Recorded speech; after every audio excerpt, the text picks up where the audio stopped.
Recebi um e-mail aqui também, a pessoa pediu para não se identificar, mas eu achei interessante porque ela está vivendo um pouco um conflito que tem sido muito comum nos dias de hoje.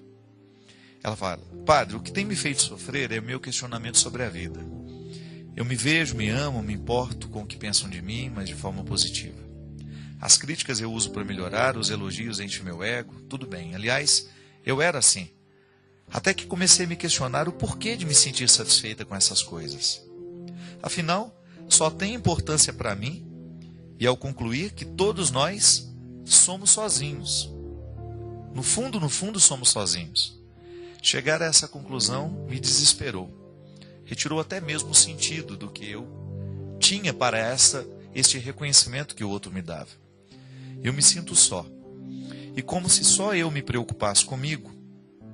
Quando me falam, sinto acolhida, mas quando penso que o que as outras pessoas falam são palavras jogadas fora, eu vejo o quanto só eu tenho importância para mim.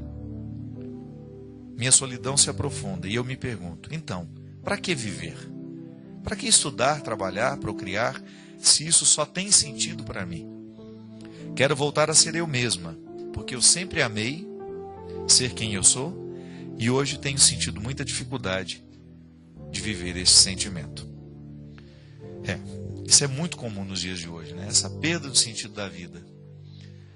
Primeiro que ela fala uma coisa que é muito verdadeira. No fundo, nós somos sós. Ninguém pode nos livrar dessa solidão.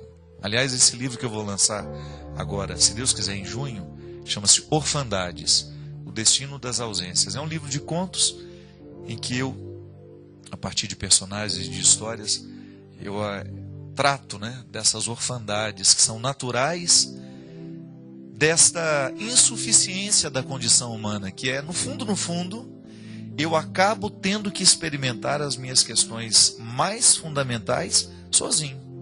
É claro, o outro do meu lado me ajuda, mas em última instância, sou eu e minhas misérias, O outro não consegue acessar tudo que eu sou, como eu gosto sempre de dizer, porque eu sou um totalmente outro. O outro é um totalmente outro.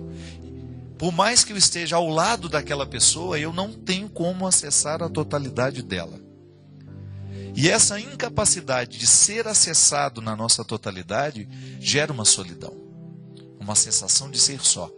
Porque é aquele momento em que você não tem palavras para definir o que você sente. Essa é a solidão. É aquele sentimento que nem você entende. É aquela mágoa que nem você compreende porque tem. É neste lugar de solidão que moram todos esses sentimentos que são muitas vezes difíceis de serem entendidos. Agora, é interessante que a sociedade moderna tem acentuado muito essa sensação de solidão, pelas características que são próprias dos dias de hoje, A dificuldade dos vínculos, como nós já falamos em outros momentos também, a facilidade com que as pessoas se desprezam, com que elas se trocam, a falta de fidelidade, a falta de confiança, muitas vezes a falta de verdade na relação. Isso aprofunda muitas vezes essa solidão. Faz com que a gente se sinta cada vez mais solitários. E volto a dizer, não é essa solidão de você não ter alguém ao lado. Não, estou falando daquela que você experimenta de maneira inevitável, mesmo que você esteja rodeado de pessoas. Até na abertura do livro, eu estou escrevendo um texto para colocar lá. Eu estava pensando nisso ontem. Estava escrevendo lá. Não há cuidado humano que possa nos socorrer desta sensação de solidão. Eu acho que é a solidão que nós vamos experimentar na hora da morte, Que é quando você, mesmo que você tenha um médico segurando na sua mão, mesmo que você tenha um amigo, uma mãe, você vai só. E eu não estou negando aqui a dimensão espiritual, não. Eu estou falando da matéria. É deste corpo que tem fim. Deste corpo que padece solitário, Aí a fé nos ajuda a entender que essa experiência será vivida na presença de Deus, e que Ele nos dá o suporte, o conforto, né, a força para ultrapassar essa fronteira. Tudo bem, a fé nos ensina isso. Agora, antropologicamente, nós vamos enfrentar isso de maneira muito dura. Agora, como é que eu posso fazer para que essa orfandade, essa solidão, não venha retirar as minhas esperanças? Como aqui, né? Essa menina já teve muita facilidade de ser quem ela era, muito elogiada por todo mundo, certamente uma pessoa muito querida, mas de repente ela mergulhou nessa solidão e ela descobriu de que nada valeria, não adianta o outro me reconhecer se eu não me reconheço. Não adianta o outro me querer bem se eu não me quero, se eu não me acolho. E aí, minha gente, nós entramos nessa questão que nós já tocamos tantas vezes, mas que ela é sempre atual, ela é sempre necessária de ser dita.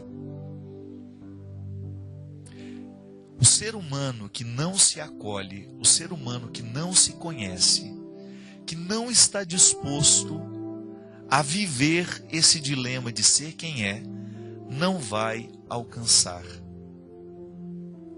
não vai conseguir viver essa realização humana. Ele vai se perder, porque o mundo de hoje tem dificultado cada vez mais esse autoconhecimento. Nós não podemos ser superficiais. Nós precisamos superar cada vez mais esse conforto que o autodesconhecimento pode nos trazer.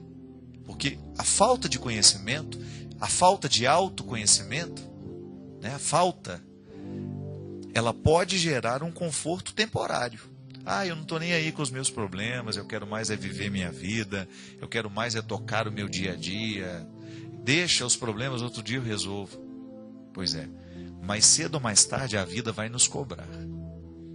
Por isso que o autoconhecimento, e a gente começa aprendendo isso desde criança, quando a gente é bem orientado para esse processo, ele vai criar adultos mais dispostos e mais com uma imunidade um pouco melhor, né? Para dar conta dessa vida. Porque se você não toma cuidado, se você não se percebe, você corre o risco de arrastar todos os dilemas que deveriam ter sido resolvidos na adolescência para a juventude. E da juventude para a idade madura e depois para a velhice. E aí, porque você não resolveu aquele conflito na hora certa, você corre o risco de depois não ter condições de resolver. Porque estão todos acumulados. Superar essa superficialidade dia a dia. É inevitável. Olha, a nossa cultura, ela favorece a superficialidade. Os ambientes que nós frequentamos, muitas vezes, eles favorecem a superficialidade. Você vê pela altura da música, que impede que as pessoas conversem. O livro que muitas vezes nos chama a atenção, o livro que às vezes a gente quer ler, mas esse livro está tão chato, eu não estou entendendo muito. Por quê? Porque aquela leitura está te retirando da zona de conforto.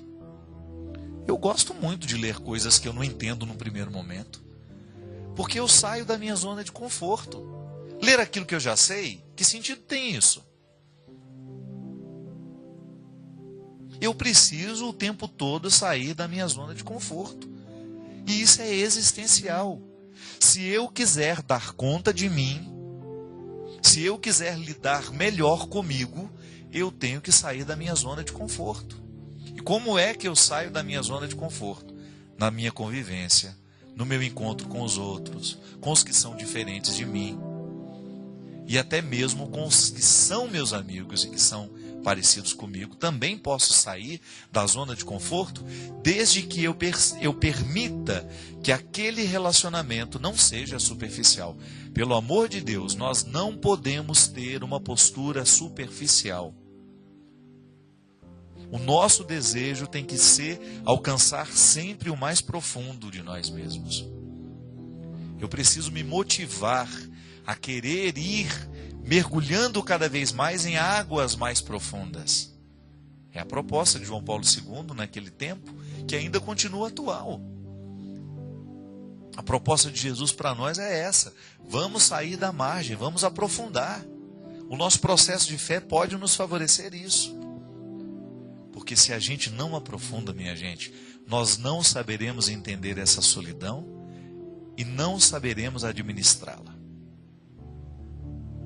A superficialidade, ela não favorece a experiência da solidão. Isso é um fato comum. Eu não suporto ficar sozinho. Isso não pode. Eu não suporto parar de trabalhar. Eu não suporto ficar quieto. Que isso? Ah, mas eu sou assim. É aí que está a zona de conforto. A palavra eu sou assim, ela significa a zona de conforto. Mas quem disse que você tem que ficar assim a vida inteira? Quem disse que você, mesmo sendo um trabalhador ativo, sendo dinâmico, quem disse que você também não pode ser afeito a uma reflexão que vai te fazer parar? Você que não gosta de ler, quem disse que você vai morrer sem poder fazer aí, despertar em você o gosto pela leitura? Buscar a profundidade. Você que só escuta aquela música que... Não. Você tem condições de fazer a experiência da profundidade. Porque é ela que nos dá condições de lidar com as nossas questões mais fundamentais. E a gente não pode morrer sem resolver esses conflitos, viu? Eu quero sempre oferecer o programa de direção espiritual como uma oportunidade para a gente aprofundar essas questões humanas. Para a gente poder refletir a vida. E a partir da reflexão que fazemos, ultrapassar essa zona de conforto e chegar do lado de lá um pouco melhor do que quando estávamos aqui neste lugar. Chegamos ao final. Muito obrigado pela sua companhia. Que Deus abençoe você, a sua família. Que Deus abençoe todos os que hoje sofrem a perda, a dificuldade do vínculo. Que Deus possa nos confortar. Ele que é Pai, Filho e Espírito Santo. Amém. Até a semana que vem, se Deus quiser.